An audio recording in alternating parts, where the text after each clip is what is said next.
Welcome to 2023. I hate cheers and coffee. Is there anything against drinking in the morning? Probably. I am your host, Nick Powles, once again, talking to myself, looking at the screen. Those of you who are watching live, feel free to add any comments, commentary, be nice. And I will make sure that I include that in our discussion. So, 2023.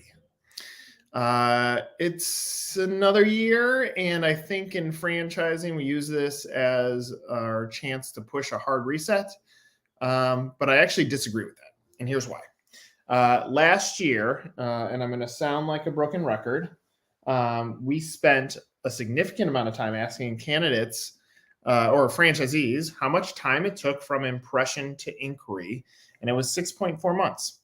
And so we go backwards 6.4 months from right now, January 13th, and most likely that's where a lot of your energy that's happening today started.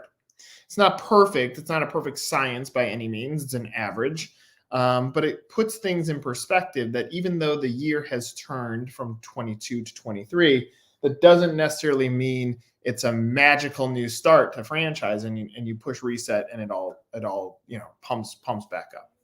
So as you're looking at this year again, and I've brought this up many times, the predictability in the funnel ends up being one of the more critical features that you're going to need to understand what is going to happen in your January.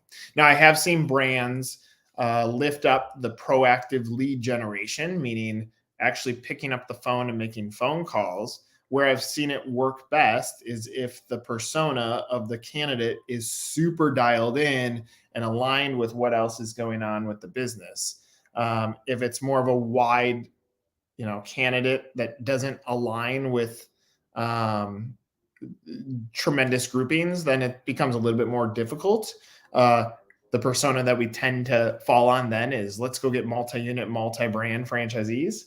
The challenge with that is there are hundreds of brands going after that exact same candidate. And so it makes it a little bit more complicated, which we're going to get into. So anyway, predictability in funnel. I've brought this up before. If I'm you, what I would do is I would pull up your Google Analytics. I would probably set the time frame as a 90-day run. I would look at the markets that have the highest amount of traffic. I would look at average time on site. If your site is a little bit more of a deeper experience, and it'll give you a sense of what does your funnel look like so that you have some predictability into what does January look like. Now, if you've read my note, I also said that in my opinion, January through March is an opportunity to reestablish the foundation. Still today, I could go to many, many franchisor websites, and if I'm trying to discover what the why you, why now is, I struggle. And so if there's anybody in your competitive space, you have to show why your brand is a more viable opportunity for that candidate than anybody else that exists in that space.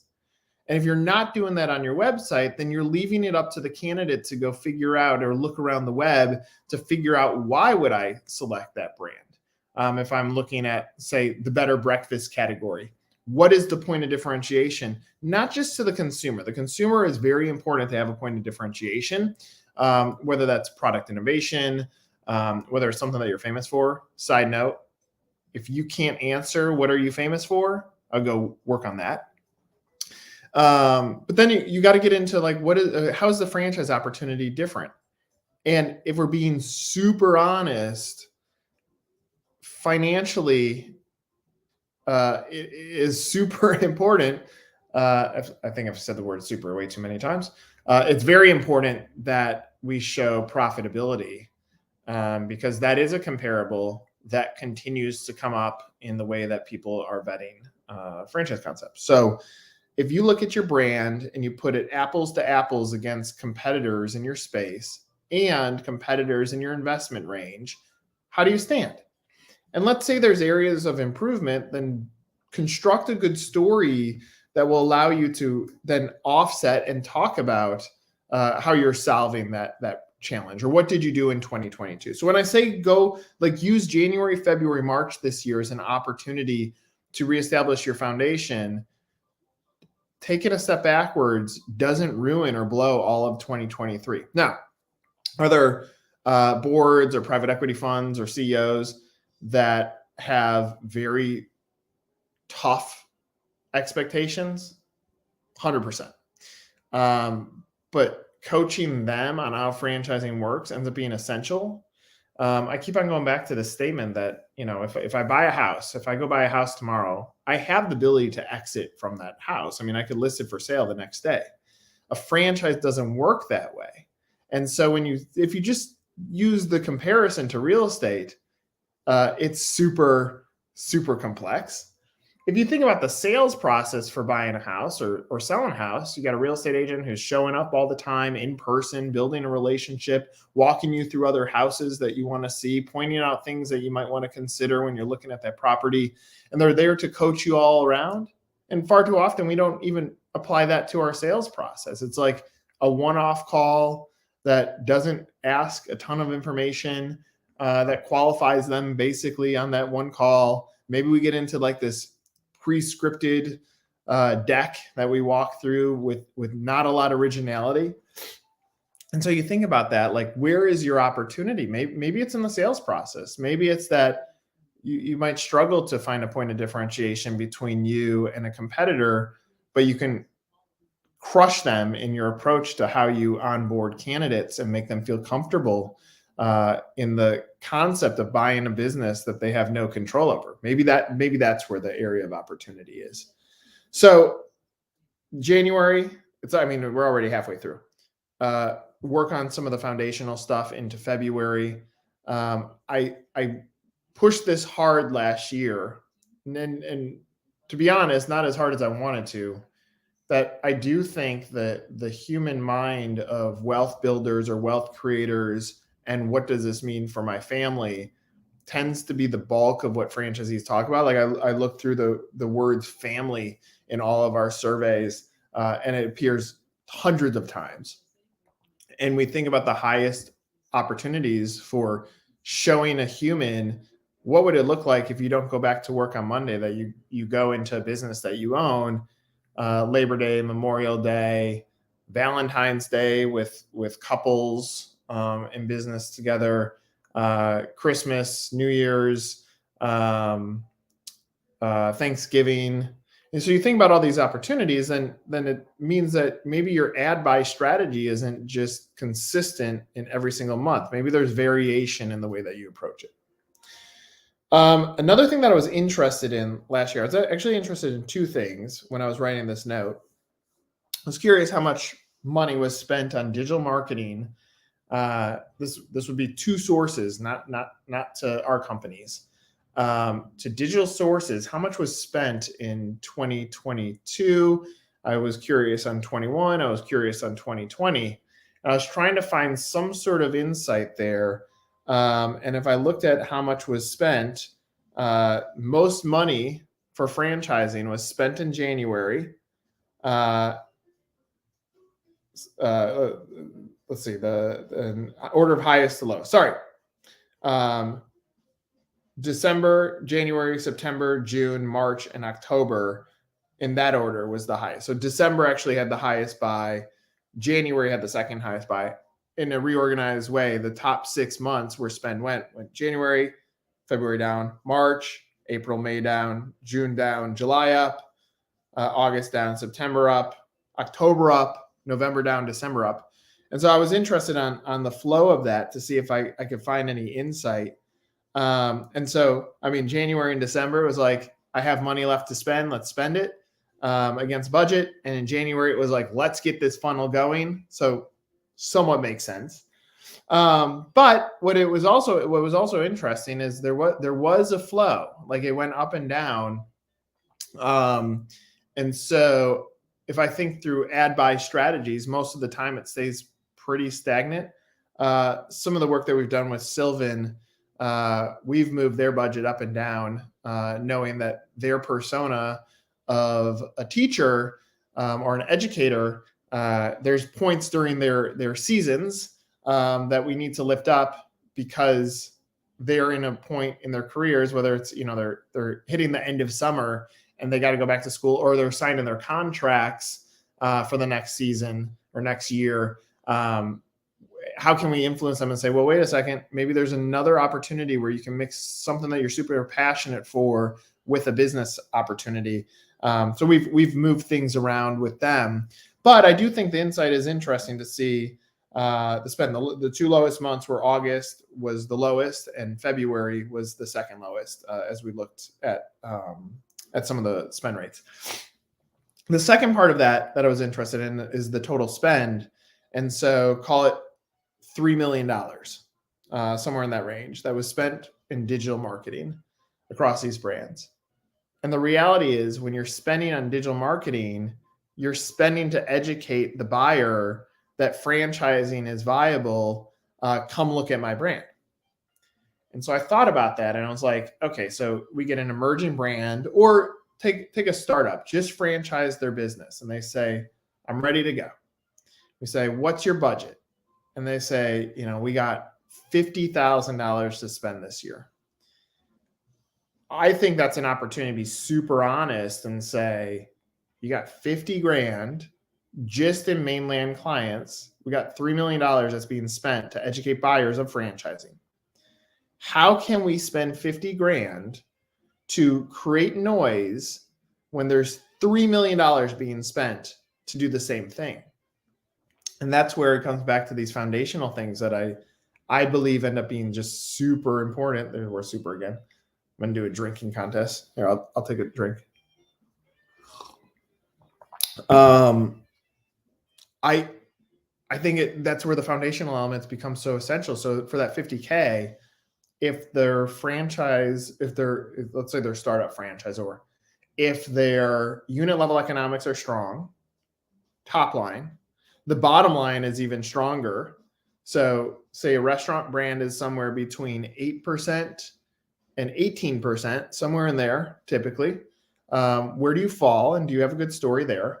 Now, here's another thing with startup brands that we talked through. If let's say they said our net profit is at 20%. I said, cool, but we can't set the expectation that way because you take off a 5% royalty, you take off a 2% marketing fund. I mean, now you're down into low teens. And that means every dollar back to a franchisee is only going to be worth 13 cents. And that becomes tougher and tougher and tougher depending on the lifestyle of the business opportunity. So the bed and breakfast segment, you're doing 1.2 million. Let's say you have a 10% net. You walk away each year with 120,000, but you close every day at 2. Interesting. Or some of the businesses that are open Monday through Friday, not open on weekends. Interesting. So there's these other elements, and typically a franchisor doesn't unlock those back to the buyer in a part of what is the why you why now. They might use the term lifestyle, but extend that 1 inch further to say where another restaurant brand, let's take a bed and breakfast one, another breakfast or another brand, let's say is open at 7 a.m. until 10 p.m. because they have these other day parts. Well, you're able to say at 8 hours less open a day, even if our top line revenue is a little bit lower, you're saving X in labor, and you're able to have your family lifestyle. Now there's another element there that you're unlocking, because to the franchisee, the unsophisticated franchisee, and unsophisticated doesn't mean unsophisticated human being. It means unsophisticated franchisee, meaning they don't know what they don't know yet. You want to give them as many of the tools as possible in transparency and structure and business. And so if you think through, again, $3 million versus 50, I better have a good story to tell so that my 50 can count. Second, I better know who I'm targeting, like narrow it down. I was once at a FAC meeting, Franchise Advisory Council meeting. I said, look, guys, we should really focus on 18 to 24-year-olds so that our dollars are really sound from a marketing standpoint. Franchisee raised his hand and he goes, I disagree. He goes, our customers are anyone from 2 to 99. I said, okay, what's our budget? And when I asked that, it was like it's no different than what I just told you. And I said, sure, but you just said that we have to go after 97 different age groups. Like you just made the pool too wide. And so if I'm going to go through the exercise, if I only have $50,000 to spend, I'm a startup franchisor, I don't have any units, then I'm really spending the time to nail the positioning, who is my target and where am I targeting. I do recommend to most of our brands to get really dialed into your markets where you can deploy 75% of your budget to your key ones and 25% into more of a holistic approach. That creates a good model because now you're trying to get dialed in. I could go back to the predictability in the funnel that I talked about at the beginning of this call to say, let me look at the markets where I actually have the highest amount of lift so that when I'm spending that 75%, hopefully I'm convincing someone to jump over the edge and move forward. And so I would use these first 2 months, all this to say, go back to your foundation, know that your budget, unless you're spending 3 million, is not it's not going to work magic unless you do some of that blocking and tackling up front. And use all of your assets to your advantage. I've talked about persona. Take the universities that people have gone to, market that Ohio State alum buys into insert brand. Target that alum story to alumni of the Ohio State University in the markets that you have selected. So now you've narrowed it down even more. You've taken a persona, mashed it up with the like me story of your franchise owner, and now I've deployed it to other alumni in markets that also have the right financial bandwidth to move into a business like yours. Like that's where we start becoming smart with this stuff. Last comment is franchising is so tough. And so I started saying, what are some of the fundamental things that can come out of lifting us up? And I have this in the note, but I said, spoke with franchisees. Do you have franchisee stories on your website? Are you sending out the Meet the Zor to your leads through email? Are you sending out Meet the Z to your leads through email? Do you have a Q1 webinar set up so that you can build a video asset? I like video like this is not super high quality, but the message ends up being win.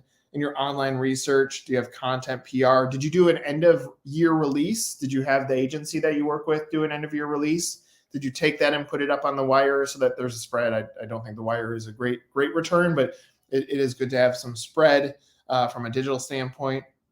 Visit locations. What's your owner story within your units? What's going on within your four walls? Perhaps not just join the franchise or franchise information, rather meet the Z or meet the owner operator. So I say all those things because franchising still is really hard. Like if I look at the laundry list of things that I think a franchisor needs to do to set the foundational element, it is almost unachievable. And so you got to start picking your battles and deciding where do you want to spend those monies so that you could take that 50 grand and be competitive against the 3 million that are spending just in mainland, and then multiply that by 10 against all other support shops that are helping franchisors market their opportunity. So you're talking 50 grand against 30 million. It's really tough, but we know in today's world, we're paying per click. So that's a performance-based ad buy. They're landing into your website. What happens there? Does your retargeting, does it just say, buy my franchise again? Or does it say, come on back, download this story about, or white paper about how this franchisee was successful with our brand, or why you should even look at our brand in the first place? And that's not even super sophisticated digital marketing, but it keeps the candidate moving in the right direction. So now you paid for that person to come to your site. You fixed up some of the language that you're using on there.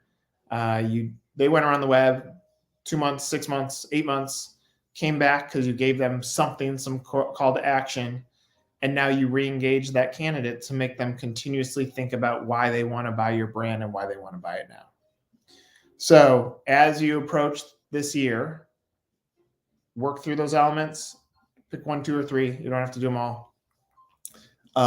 And then prepare to start spending again heavily in February, March. Lastly, don't cut off your ads, drip them. It's hard to get the energy going again. I have one of our clients, the bank client that I've talked about in the past. We have an ad campaign running right now on LinkedIn where the cost per click is 41 cents, which is the lowest I've ever seen on LinkedIn. Usually we're paying about $6 a click. And the traffic's actually pretty sticky. And I was like, what's the difference here? And I realized it was the messaging, like the piece of content that we developed was actually right on par with who we were targeting.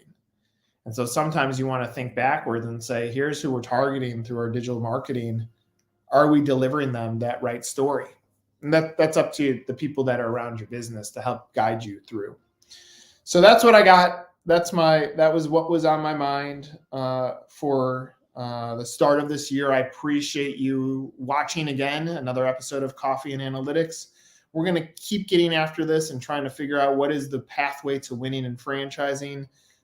Hints, I have a viewpoint on how we can get in front of some of the chaos that's happened in franchise fees. In broker world, the good ones are great, the bad ones are bad. And so I have these concepts that are in play right now. I'm having real-time conversations the next 2 weeks about this, and I'll bring those to you in a coming episode. Have a wonderful rest of January. Cheers. Still no alcohol in this. This is another episode of Coffee and Analytics. I'm Nick Powles, publisher of 1851franchise.com and CEO of Mainland. See you guys.